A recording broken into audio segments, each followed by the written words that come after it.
નમસ્કાર મિત્રો, HD news ચેનલમાં આપનું હાર્દિક સ્વાગત છે। મિત્રો, ભારત દેશમાં કોરોનાને લઈને સૌથી મોટી મહામારીનો ચાલી રહી છે, ત્યારે મિત્રો ભારત દેશના રાજ્યોમાં હાલ વડાપ્રધાન દ્વારા મુખ્યમંત્રીઓ સાથે ચર્ચા વિચારણા ચાલી રહી છે। ત્યારે શું ખરેખર ઘણા રાજ્યોમાં લોકડાઉન જેવી સ્થિતિ છે તે ખરેખર ગુજરાતમાં કરવી જોઈએ કે નહીં, અને શું કરવા જવાનું છે કે નહીં, શું સરકાર વિચારી રહી છે, તેમની સંપૂર્ણ માહિતી મેળવવા વિડીયોમાં તે પહેલા હજુ સુધી તમે અમારી ચેનલને સબસ્ક્રાઇબ ના કરી હોય તો સબસ્ક્રાઇબ કરી લેજો, લાઇક કરશો અને વધુમાં વધુ લોકો સુધી મેસેજ પહોંચે તે માટે વિડીયોને શેર કરશો અને વિડીયોને અંત સુધી જોતા રહેજો। મિત્રો, ભારત દેશમાં કોરોનાને લઈને ઘણા દિવસોથી કોરોનાના સતત કેસ વધતા જાય છે, ત્યારે મિત્રો એક સૌથી મોટી અપડેટ પ્રાપ્ત થઈ રહી છે અને ડોક્ટરો અને તજજ્ઞો દ્વારા કહેવામાં આવી રહ્યું છે કે ભારત દેશમાં ત્રીજી લહેર ક્યારે આવશે તે નક્કી નથી, પરંતુ હાલ તેમની તૈયારી કરવી ખૂબ આવશ્યક છે। ભારત દેશમાં ત્રીજી લહેર પણ આવવાની શરૂઆત થઈ ચૂકી છે, એટલે કે આવનારી છે। ત્યારે મિત્રો ત્રીજી લહેરની જે તૈયારીઓ હાલ જે છે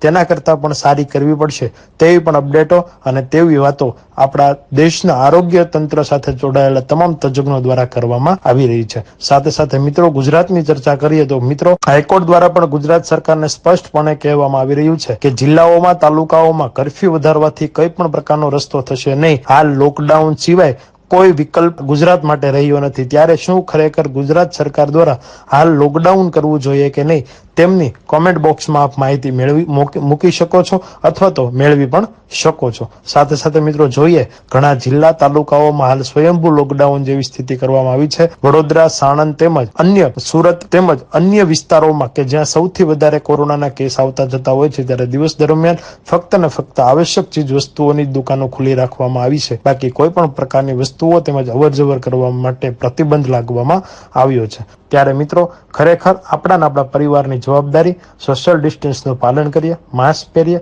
અને જરૂર હોય તો જ ઘરની બહાર નીકળીએ। અને હા મિત્રો, વેક્સિનેશનનું કામ ચાલુ છે, ત્યારે વેક્સિન લઈએ અને સુરક્ષિત રહીએ। જય હિન્દ, જય ભારત। વિડીયોને શેર કરવાનું ભૂલતા નહીં।